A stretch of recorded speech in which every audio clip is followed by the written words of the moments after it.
Olá, está no ar na TV Beltrão, o programa Dentro do Fato, que conta sempre com a participação do comunicador Adir Seleski.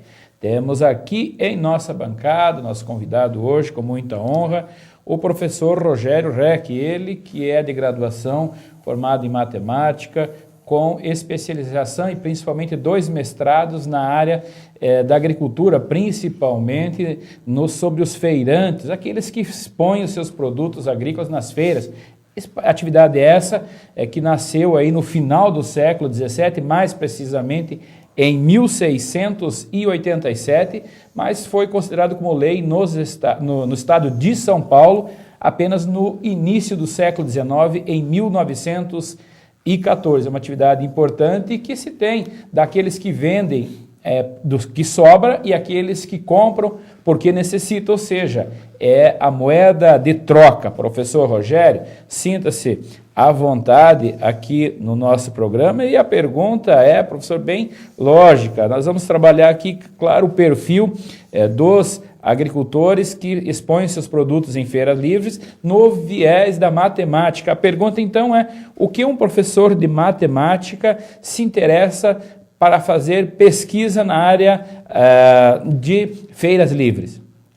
Eu quero cumprimentar o comunicador Adir, o Josemar, dizer assim que, em termos da matemática, o que eu tenho estudado é basicamente entender a racionalidade com que os agricultores fazem a opção.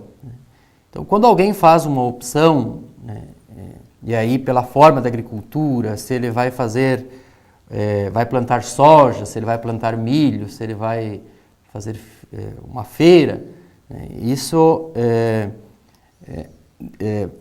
a característica da opção, ela está relacionada com o nível de racionalidade. Eu tenho estudado, quando estudei em IP e Antônio Prado, quando fiz um mestrado pela Unijuí, eu acabei estudando os feirantes de IP e Antônio Prado. Quando o produtor faz a opção, ele basicamente olha por 3, a gente chama isso de meios clássicos de produção, que é a terra, o capital e o trabalho.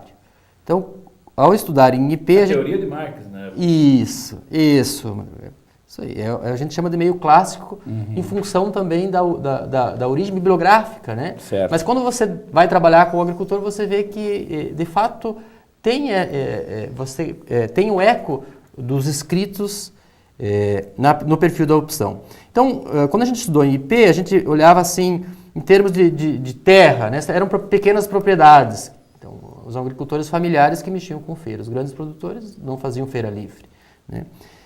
Em termos de capital, então eram produtores também com capital limitado.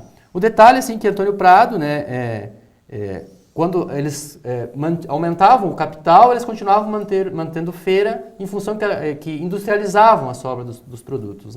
E em termos de mão de obra também é interessante, porque todas as propriedades estudadas, elas tinham mais de 3 unidades de mão de obra. Então, é uma atividade que dispensa mão de obra em função da produção, mas em função também do tempo necessário para o transporte, para a organização, para a logística, para a estrutura, para trazer para a venda. Então, certo. Essas 3 coisas, elas são também matemáticas.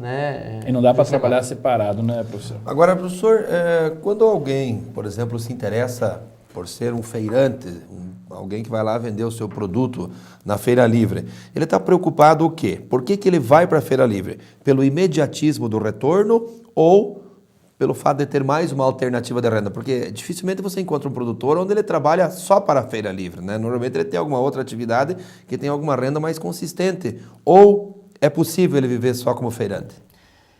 As experiências assim que a gente tem estudado, elas têm algumas diferenças, Algumas diferenças, eu diria. Mas assim, tem algumas atividades que não combinam muito bem com feira livre. Os feirantes de Pato Branco, por exemplo, eu tenho estudado, nenhum deles tem atividade leite concomitante ou junto com atividade feira livre. Então, eles acabam optando em alguns momentos. Existe um estrangulamento de mão de obra, um daqueles 3 fatores que a gente estudou. Então, os agricultores que mexem com leite eles têm dificuldade de trabalhar com feira. Por exemplo, esse é um dado. A gente tem olhado aqui para a Ampere, por exemplo, apesar de eles fazerem essas atividades junto, em algum momento eles acabam tendo que fazer essa opção, né? Ou abandonam o leite ou permanecem com a feira. Então, essa é uma característica nesses 3 modos de produção que acabam estrangulando mão de obra, por exemplo. Tem outras situações que a gente percebe que leva a produtora a fazer, também está no nível de assessoria ou de formação. Por exemplo, se a gente pega a região de Pato Branco, a região de Pato Branco tem menos feira do que a microrregional de Francisco Beltrão. Acho que são 3 feiras. O que a gente observa por aí? O nível de formação de Pato Branco, na microrregional de Pato Branco, ela é feita muito por Emater, Prefeitura Municipal, né? Na microrregional de Francisco Beltrão, a gente tem um fato bem histórico, Josemar Adir, que é assim, a participação assim, efetiva da Acesuar na formação dos primeiros feirantes. A gente tem, por exemplo, dos municípios de Francisco Beltrão em direção à fronteira, todos os municípios já experimentaram algum formato de feira livre, né? Já experimentaram um formato de feira livre. O que a gente conclui com isso? Que também depende muito de que instituições estão fomentando isso e contribuindo na formação do agricultor. O estímulo. O feirante ele não é um ator individual, né?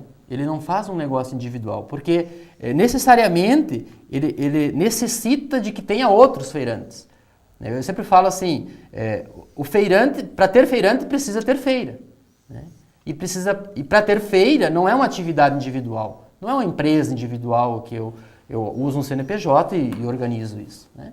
Então, quando existem entidades que fomentam essa atividade, e aí o trabalho dos sindicatos dos trabalhadores rurais nessa região, né, filiados à FETRAF, né, o trabalho da Acesuar, da Cressol.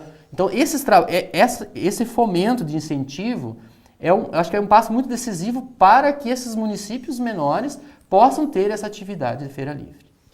Mas, professor, nós chegamos ao final do nosso blog, voltamos logo em seguida, não sai daí. Estamos falando com o professor Rogério Reck, estamos falando, claro, sobre a feira livre aqui da região sudoeste do Paraná.